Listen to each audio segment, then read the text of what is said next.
السلام عليكم ورحمة الله وبركاته. ازيكم حبايبي، عاملين ايه؟ النهاردة ان شاء الله هنعمل اطباق كده تطري على القلب كده في الجو الحر اللي احنا فيه ده. ان شاء الله يعجبكم، فيديو يعجبكم. ما تنسوناش في اللايك والشير. مكونات بسيطة موجودة في كل بيت. يلا بينا نشوف المكونات ايه، واتمنى ان يعجبكم الفيديو. ما تنسوناش في اللايك والشير. سهير وموجي. يلا نشوف المقادير. مقادير بسيطة، يلا بينا. السلام عليكم ورحمة الله وبركاته. ازيكم حبايبي، عاملين ايه؟ يا رب تكونوا بخير. معاكم سهير وموجي، والنهاردة ان شاء الله هنعمل فيديو جديد كده، ان شاء الله يعجبكم. هنعمل حاجة كده حلوة كده عشان ايه تبقى ساقعة تطري على قلبنا كده اهوت. اتمنى ان الفيديو يعجبكم. ما تنسوناش في اللايك والشير. سهير وموجي. ونقول دعاء كده: يا رب اشفي مرضانا وارحم امواتنا يا رب العالمين. ونقول نسمي الله ونقول بسم الله الرحمن الرحيم. اللهم صل على سيدنا محمد وعلى اهل سيدنا محمد. ونقول بسم الله الرحمن الرحيم. نبتدي بقى المكونات عندنا بسيطة وموجودة في كل بيت. عندنا هنا معلقتين لبن بودر، وعندنا هنا معلقتين زبدة سيحناهم، معلقة كريم جانتيه. هنا عندنا معلقتين نشا، معلقتين سكر حسب التحلية اللي انتوا عايزينها، فانيليا. وعندنا هنا بسكوت بقى احنا طحناه اهو، تطحنيه في الكبة او تحطيه في كيس نايلو كده وتكسريه اهو، تفرميه كده تخليه ناعم كده اهو. البسكوت اللي انت حباه اعمليه. نسمي الله كده ونقول بسم الله الرحمن الرحيم. اول حاجة هنحط هنا الزبدة، معلقتين الزبدة سيحتهم. بسم الله الرحمن الرحيم زي ما انتوا شايفين كده.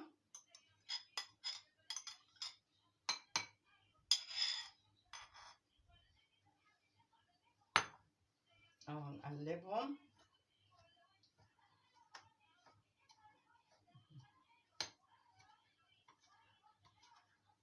دي اول خطوة هنعملها.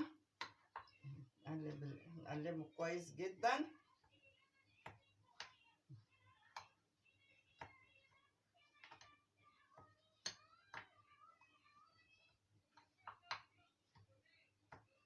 خلاص كده. هنحط هنا في الاطباق دي الطبقة الاولى. بسم الله الرحمن الرحيم.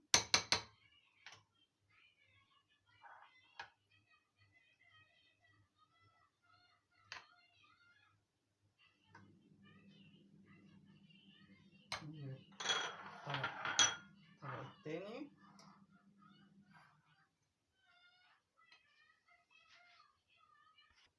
ودلوقتي بعد ما احنا حطيناهم في الاطباق هنسويهم كده، نضغط عليهم زي ما انتوا شايفين.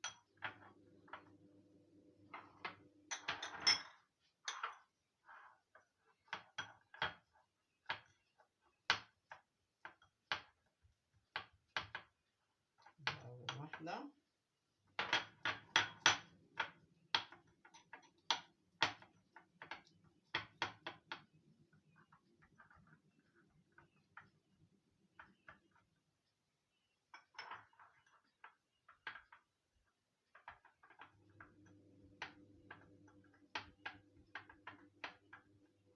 هنعمل بعد كده الطبقة التانية.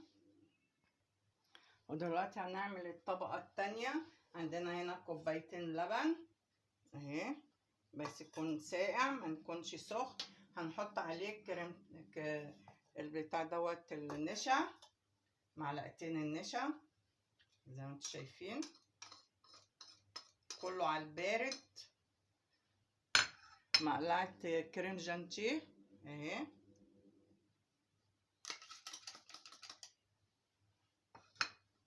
اللبن البودرة البودر زي ما انتوا شايفين كده. السكر حسب التحلية اللي انتوا عايزينها. هنحط هنا فانيليا،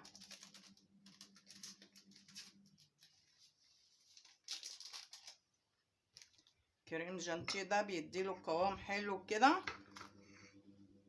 هنعمله على البارد قبل ما نشغل عليه. انا مش مشغله البوتاجاز، انا بعمله على البارد الاول يدوب. الاول ندوب المكونات دي كلها مع بعضها وبعد كده نشغل البوتاجاز نحس كله داب والسكر والنشا عشان ما يحصلش تكتلات ولا اي حاجه، يبقى كله داب مع بعض كده زي ما احنا شايفين.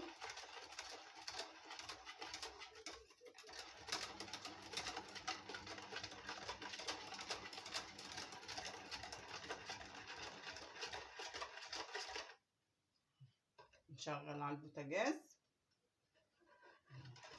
برضو ما نسيبش ايدينا من عليه كده، لازم نقلب باستمرار كده عشان ما يحصلش تكتلات ولا اي حاجه خالص، يبقى كويس كده معانا.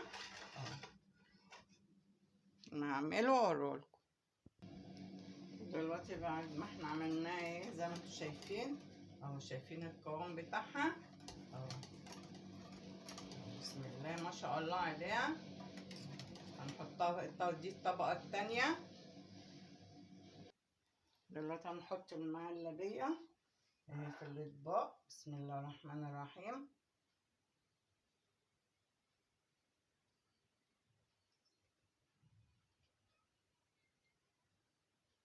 شايفين قوامها حلو ازاي؟ بسم الله ما شاء الله عليها.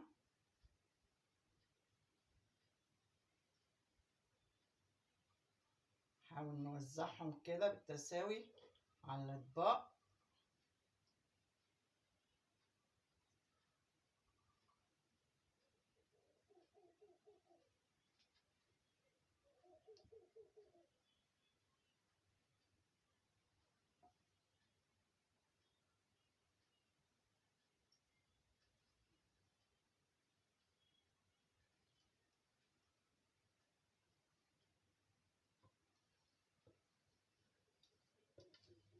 كده حلو قوي كده. هحطهم في التلاجة يبردوا شوية، بعد كده نعمل الطبقة التالتة.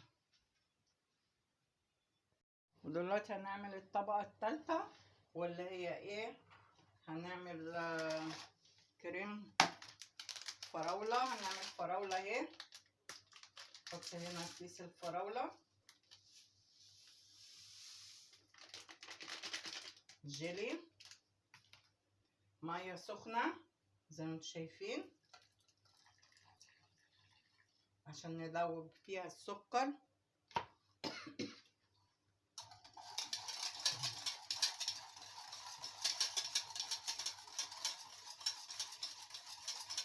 لازم تكون مية سخنة عشان السكر يدوب والحبيبات دي تدوب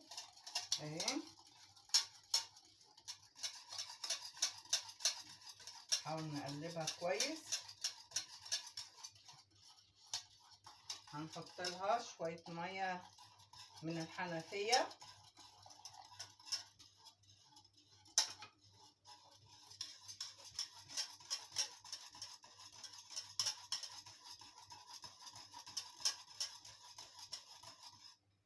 دوبنا كل السكر.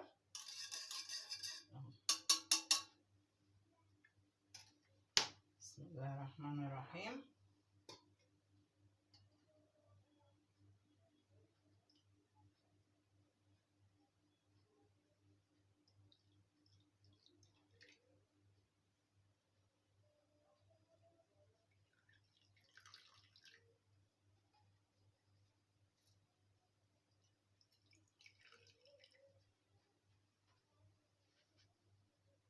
دلوقتي بعد ما خلص بسم الله ما شاء الله عليه حطيناه في التلاجة 3 طبقات. شايفين بسكوت مهلبية والجيلي ما شاء الله عليه. اتمنى ان الفيديو عجبكم، ما تنسوناش في اللايك والشير. سهير ومودي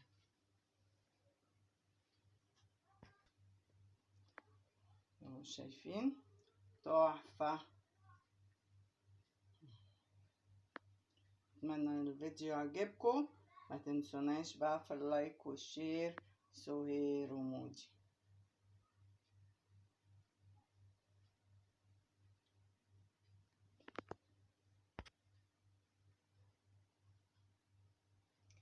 وأشكركم، والسلام عليكم ورحمة الله وبركاته.